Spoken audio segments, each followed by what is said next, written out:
然后我还印象很深刻，是我们去参观一个学校，在美国的时候，学校的主任就跟我们做面谈嘛。他很妙，因为我们在台湾面谈常常被问的是家长，他问孩子。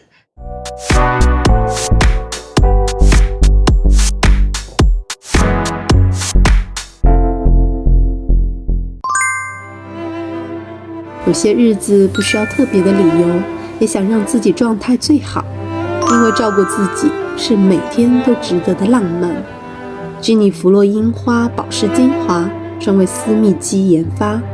玻尿酸与樱花萃取带来即时的水润与柔软，平衡 pH， 减少异味，像一层看不见的自信盔甲，无酒精、无色素、无香料，敏感肌也能安心。上百位用户的零刺激回馈是它的温柔保证。它来自红犀牛，一个懂得先替你试过，用温度回复每个问题，并用隐秘包装守护你安心的品牌。今年七夕，红犀牛推出满额赠购物金与精选礼品，还有机会抽中 Switch 2、Marshall 蓝牙音响 Apple Watch SE。爱自己也爱彼此，从细节开始。您孩子已经10岁了嘛？那在这个过程当中，您对孩子的期待有什么变化吗？变化蛮大的，可是我觉得这个期待是在于我自己自身的转变。如果听众有是特殊儿的家长的话，我也蛮想分享这个观点，就是小孩他有自己的步调，他一直都是在进步的，这是肯定的。可是我们的期待需要去做调整，每个人的个性不一样。像我是属于比较完美主义、求好心切的，就是小孩确诊的时候，我给自己还蛮大的压力，我需要再做更多的 research 或是什么，家里面啊很多的训练，很多的资源。但是当小孩的进展没有达到我的期望的时候，我就会很挫折。那我觉得那个挫折都会影响我跟小孩生活的品质，还有我跟他互动的品质，还有我如何看待这个个体，就是这个生命，这都会影响。后面我就把更多的重心放在自己身上，我就是去参加妈妈的课程啊，或者是去做諮商啊，然后慢慢的面对自己的议题。对，有些其实不是小孩的问题，是可能我们有一些议题需要去处理。就是我们在不同生命阶段可能遇到一个事情的时候，事情本身是不会变的嘛，能够改变这个现状的就只有我们的心态。其实事情本身好像没有那么糟糕，小孩不管怎么样都很好。因为我也属于完美主义者，就完美主义者其实还是蛮有掌控欲的。我觉得就是没有小孩子之前，我也就是每一样东西该放在哪里，我有自己的想法，就这么一件小事就可以看出一个完美主义者的一个追求哈。但我觉得婚姻就是一个练习改变性格的过程跟场合。对，没错。对，特别又加上有了孩子，哇塞！我还特别爱干净，但不是那种洁癖哈，也不至于到那种程度，但我爱干净。所以当小孩他那个油油的手在我身上这样上下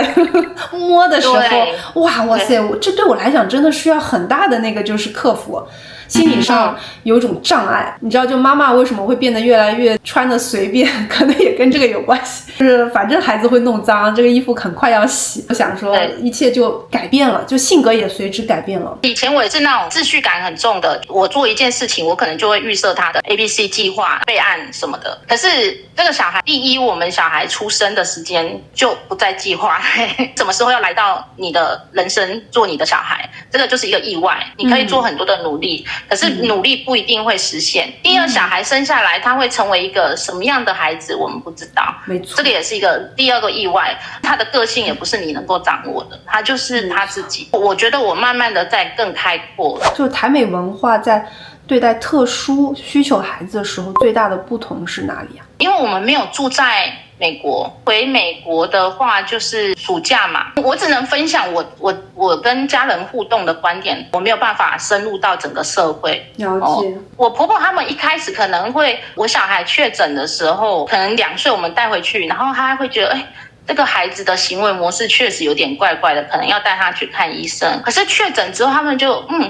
也还好，就是他们在接受事实跟接受小孩就是他自己的这个样貌的时候，那个转换还蛮快的，就能够用小孩觉得舒服的方式去对待他。就是他就不喜欢过多的聊天，或不喜欢太嘈杂的地方，容易感到恐惧什么的，他们就不会你就是一定要成为这样的人，或者是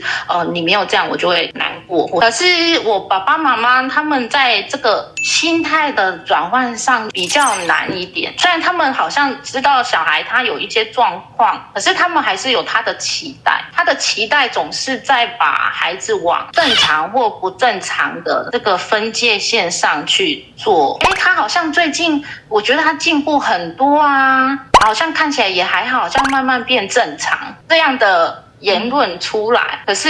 我也不晓得为什么这样的言论也会不小心刺伤我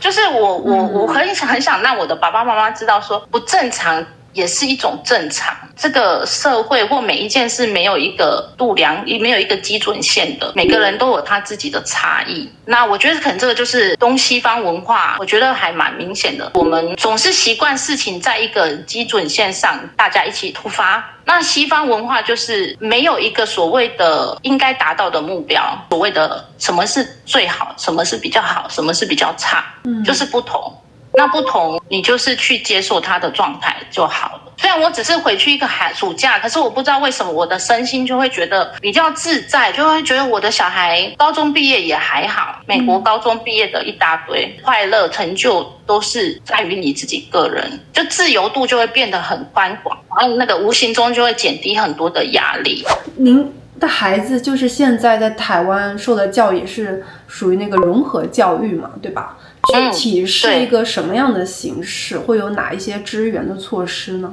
融合教育这个观念应该也是这20几年来，对，在台湾慢慢实行。因为以前我小时候还是有启智学校、启聪学校，跟一般是社会是隔绝的。那现在它在融合教育，就是提倡你进到一般班级去就读。它的概念是这样啊，就是每一个人你生下来你所应该享有的，比如说就学的权利啊，一个小孩他没有办法同样的环境下享受到这个权利的时候，我就去补足你这个资源。比如说小孩他可能因为行动不方便，那我就把教室改在1楼嘛，或者是增设电梯嘛，视力不方便需要扩视机，坐在前排，会有比较贴心这样子的一些提供。我还有另外一个身份，我现在在学校当那个特教助理员，所以我的工作就是在协助这些小朋友，当他们有一些需求的时候需要额外的人力，那我就是这样子的角色。那我们家小朋友目前享受的资源是国术，就是比较重点的科目，他就被抽离原班，因为原班的进度太快了。知道我们有所谓的多元教室，那多元教室也不一定就是给身心障碍的，任何你可能跟不上就可以去，最大的服务就是全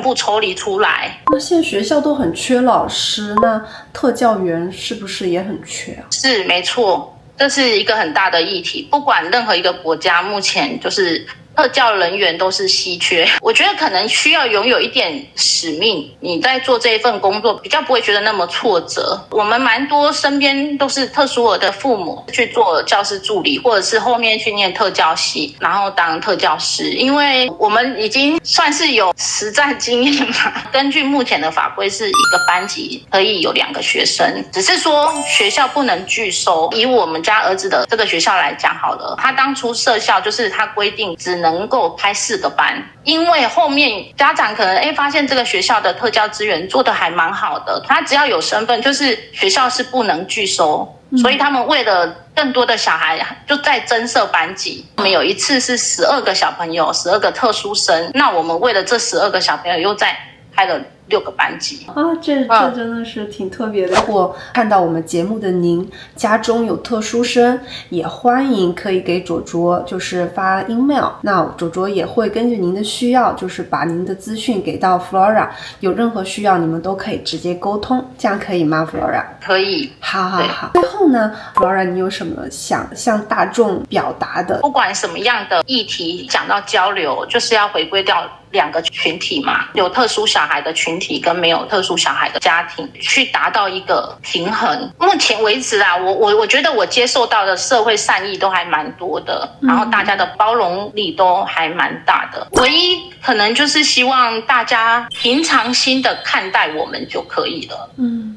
不用过度的去放大那个方便或不方便，不要过度的去放大那个相同跟不同。我先讲一个故事，就是我有一次在公园约了我儿子特教班的同学一起在公园玩，他是属于肢体发展比较不好的，然后他在玩的时候，旁边的小朋友就说他怎么样怎么样，可能就指指点点这样子，虽然小小声的，但是你可以听得到。爸爸妈妈就有点难过，后面就有点不舒服，然后我们就提早就解散了。我就是想要分享一个观点，可能你知道这小孩不太一样，但是不一定要说出来。我觉得不说出来是一种贴心的表现，就会对我们有很大的帮助。比如说我们家小朋友他有一些特殊行为，就是他坐轻轨或者是坐捷运，他就是会喜欢背那个站名，每站到他就会跟着那个广播去附送。我觉得他在自言自语的时候根本没有发现自己的声音有点太大，我会去提醒他说你的声音有点太大，然后他就会不好意思笑一笑，就会变比较小。你可能会有点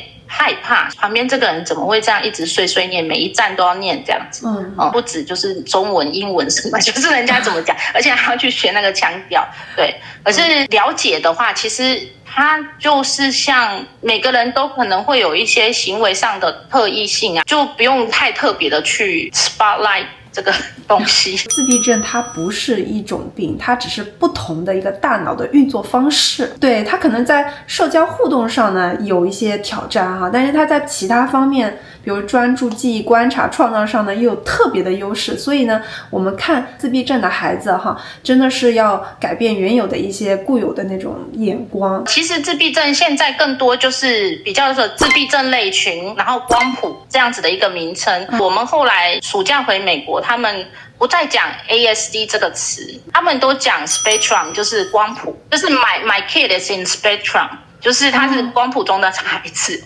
对，就是这样表达是吗？哎呦，不好意思。对 ，spectrum 就是一个很广的一个东西，就没有一个特殊性，因为确实自闭症每一个小孩都不一样。你没有办法说哦，自闭症就是像糖尿病很明确的症状，对，每个孩子都不一样。你不能用一种局限的眼光去看所有的自闭症，那也是不公平。然后我还印象很深刻，是我们去参观一个学校，在美国的时候，学校的主任就跟我们做面谈嘛。他很妙，因为我们在台湾面谈常常被问的是家长，他问孩子，他就说啊，你叫什么名字啊？然后你可以跟我分享什么什么。然后我们家孩子就是他的特质就是很害羞，然后他就会笑啊笑的。对，我们就鼓励他，我们就说啊，没关系啊，你就是讲，你不用害羞。我们就很随口这样讲。然后那个主任就说他可以害羞啊，为什么不能害羞？我们今天第一次见面，又说你喜欢做什么事情？然后就是要说喜欢听歌哦，真的啊，我喜欢听歌，那喜欢听什么样类型的歌？